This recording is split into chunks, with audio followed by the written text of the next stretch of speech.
துப்பாக்கிகள், குண்டுகள், புல்லட்டுகள் மத்தியில் போர்க்களங்களில் அமைதிக்கான தீர்வுகள் கிடைக்காது. அமைதியை நிலைநாட்ட இந்தியா தயாராக இருப்பதாக ரஷ்ய அதிபர் உடனான பேச்சுவார்த்தையில் பிரதமர் மோடி உறுதி.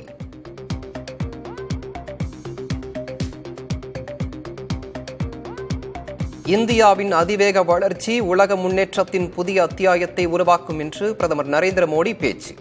ரஷ்யாவில் மேலும் 2 தூதரகங்கள் திறக்கப்படும் என இந்திய வம்சாவளியினர் மத்தியில் உரை.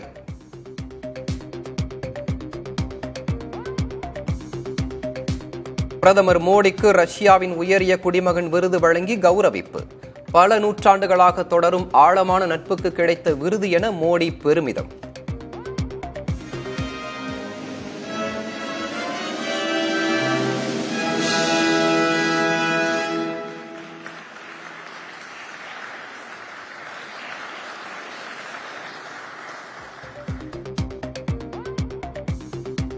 தமிழ்நாட்டில் 18 IPS அதிகாரிகள் பணியிட மாற்றம்.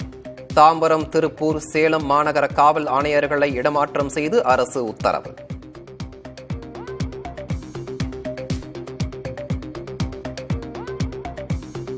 படுகொலை செய்யப்பட்ட ஆம்ஸ்ட்ராங்கின் குடும்பத்தினரை நேரில் சந்தித்து முதலமைச்சர் ஆறுதல். குற்றவாளிகளை தண்டிப்பதில் அரசு உறுதியாக இருப்பதாக எக்ஸ் தளத்தில் பதிவு.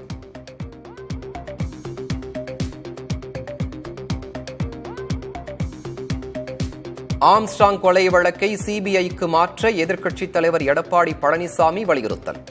அன்புமணி ராமதாஸ், ஓ பன்னீர்செல்வம் ஆகியோரும் ஆம்ஸ்ட்ராங் குடும்பத்தை சந்தித்து ஆறுதல்.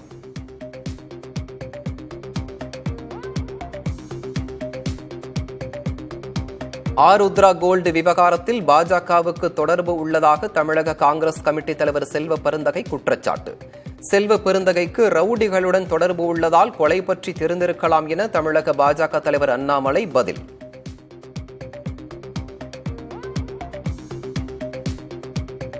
விக்கிரவாண்டி சட்டப்பேரவை தொகுதியில் புதன்கிழமை இடைத்தேர்தல். வாக்குப்பதிவுக்கான பாதுகாப்பு உள்ளிட்ட ஏற்பாடுகள் தயார்.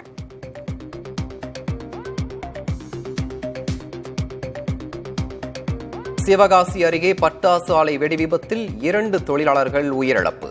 ஆலையின் போர்மேன் குணசேகரன், மேலாளர் பன்னீர்செல்வம் ஆகியோர் கைது.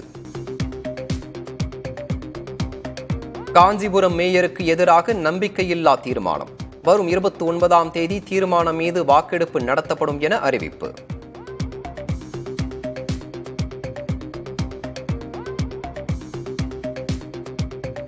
கர்நாடக கடலோர மாவட்டங்களில் தொடரும் கனமழை. ஹாரங்கி, கத்ரா அணைகளில் இருந்து நீர் திறப்பு அதிகரிப்பு.